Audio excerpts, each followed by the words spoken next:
What's up, guys? Welcome to the Resellers podcast with Daily Refinement. This is season 2. So I'm really excited because I've been making content for 7 years, but now I have a fresh new face. Les is with us today. I'm going to be helping her build what I call a Daily Refinement blueprint for reselling. So I want her to earn $70,000 profit a year or more, which is going to be about $1,400 a week profit by the end of the year. It's the middle of the year now. It's almost July 1st. And by January 1st, I want her to be ready to fly away and do it in somewhere else. We're going to do it in my warehouse for now. Whatever is available, whatever we have is going to be how we get it started. And that's how I want everyone to do it. One of my favorite quotes is from Maya Angelou, and it's do the best you can with what you have until you know better, and then do better. So that's what we're doing, working with what we have, starting with stuff around the house for her. I'm going to have Les introduce herself right now, and then we'll get into it. Yeah. Hi, everyone. My name is Les. I'm a recent UC Berkeley grad. I graduated with a poli-sci degree. I do not have that much resale experience. This is truly, we're going to do this from the beginning. So yeah, if you really think like, I can't do this, I don't know how either. We're going on this journey together and I'm really excited. So I was a little worried before we started this experiment because I was like, are we going to really be able to do this? We live in California.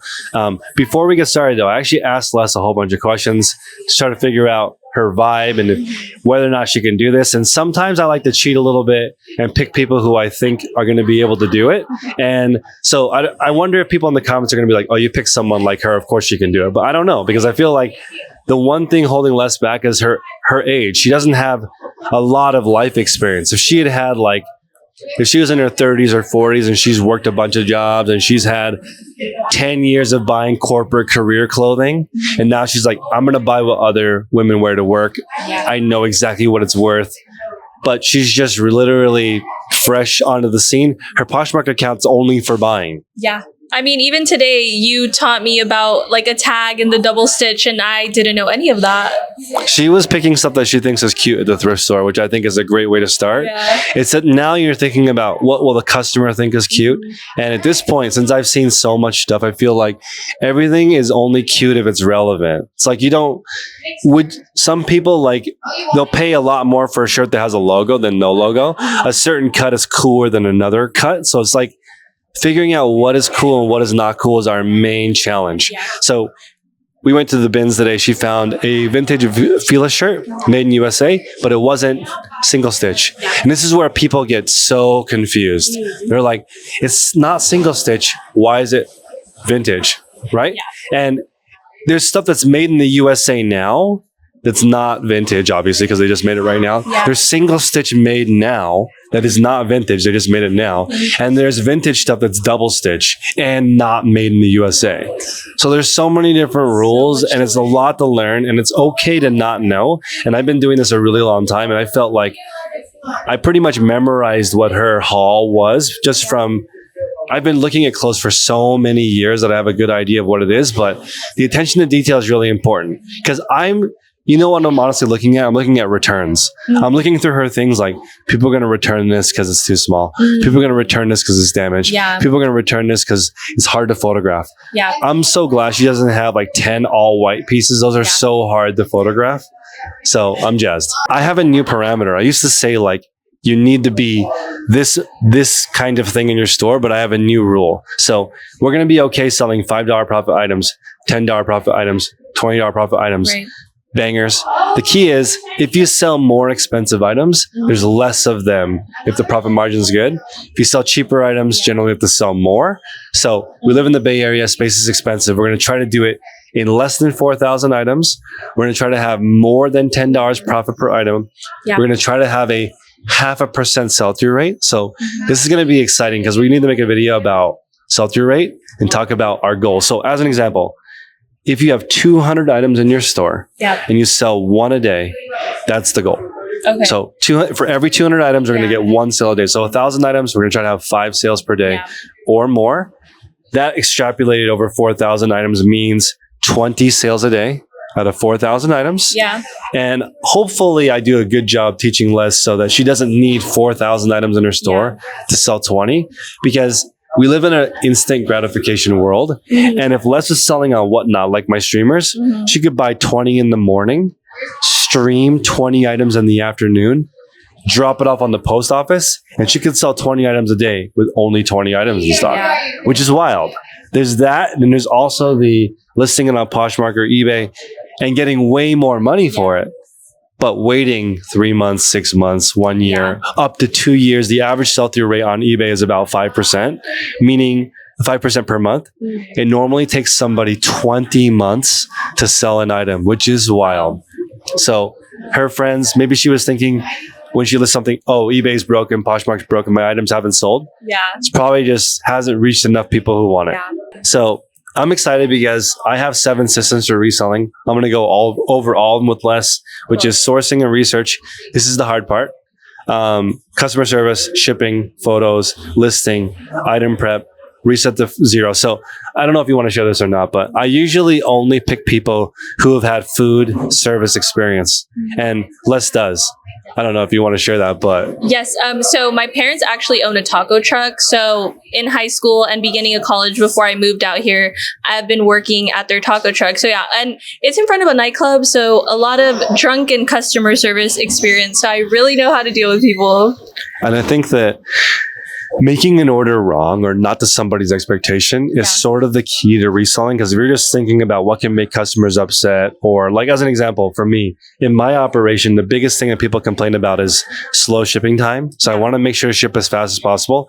Item not as described, return policy, missing items, damaged items. With this volume, I have that basically every single day on a really small scale. Yeah. So I'm always thinking about having things as tight as possible to avoid those issues. So her food service experience makes me super excited because when you have food service experience, you're just a lot different with customers, even with staff. I've had amazing workers who've never talked to customers in real life, and they're just so different. They've never dealt with somebody mad right now. They want it fixed right now. They don't care about the other people in line. That's something that it's hard to teach. I had a worker like that, and I actually told her, you need to work somewhere else first. Wow. Because there's no customers here. I don't have any customers here for you to meet and learn how to do that. You have to go work somewhere where you talk to 10 people a day, 20 people a day, and get that going. The goal is for her to make $70K a year in 40 hours or less. I want her to average about $35 an hour doing this. And if your income goal is higher or lower than $70K, the calculator that I made, you can adjust it so that it matches whatever goal that you have. So I'm going to recommend $20 profit an item, but minimum is going to be $5. What the workday is going to look like is Les is going to spend about an hour or two doing photographs, listing, prepping, shipping, and 6 hours or 3 to 6 hours on the road looking for amazing items to resell. So it's going to be sourcing, research, and learning. I'm going to give her homework every single day. The first day's homework was to go home and bring back items that you're no longer using to resell. There's going to be more homework, like we need to research what sells well in our area. We're going to actually look up what sells well in this area of Oakland. And that way, if we find out that a hot brand here is Beta Brand, have you heard of that? No. There's a brand called Beta Brand. It's hot in the Bay Area. It's something that women wear to work. It looks like dress pants, but it's soft like Lululemon. So it's like a fancier, higher end Lululemon. Now she knows that. She's going to research in this area because if we go thrifting here, she's probably seen it and skipped it on accident at the thrift. So that type of research is going to be heavy on the homework. Overall goal is going to be, she's going to try to find 70 items a week that are $20 profit or more. But I'm okay with $140, $10 or $285. It's just that that's a BITCH listing all of that stuff. So we'd rather just stay at less items, right? So right now, let us know in the comment section below what you think her username should be. So we're still working on that. You can change your username once every 30 days. So I want to find something that matches her personality and sort of the goal. And everything now that we just talked about is on my website, dailyrefinement.com. If you go to the top, there is a video of me doing this. So photographing, listing, putting everything away. 10 items only takes me 41 minutes. So this is feels like 10 Daily Refinement years ago, but Christine filmed me doing it in real time. So that video, you can watch me do it. Customer service, photos, listing, put everything back, take stuff to the post office. Everything is just streamlinable, and I actually think that the goal is to do this as soon as possible because I want Les to have her weekends off. I want her to have savings. I want her to have extra items available if she can't find anything. I want her to know 1,000 brands, so when she goes locally she can always find things that are on fire. I think it does make sense for her to meet some friends that are thrifting. Like at the bins, there was so many people there today. If she has 4 or 5 friends that look out for her, they're like, Les, we know that you like giraffe print maxi dresses. We found 2 today. Here you go, right? Like that's like going to help a lot because maybe they don't sell giraffe print. She does, right? Maybe she doesn't sell vintage shirts. She asks people, what do you think? Today I saw the vintage heads comparing a shirt and they were trying to say, is this 80s? Is this 70s? Is this 90s? They do that. It's nice if you have some people to talk by, and also there are people at the bins that will buy outright. Yeah. That's a huge come up. You just bought it for 2, somebody buys it from you for 50. Yeah. You just paid for your whole inventory that day. So I love that camaraderie. And today it was cool at the bin seeing people and they're like, do you know so-and-so? That person locally can buy it from you. And the guy's best find was $700. So the 18-year-old kid that I met today, he found a piece that he sold for $700 that he bought at that bins for 2.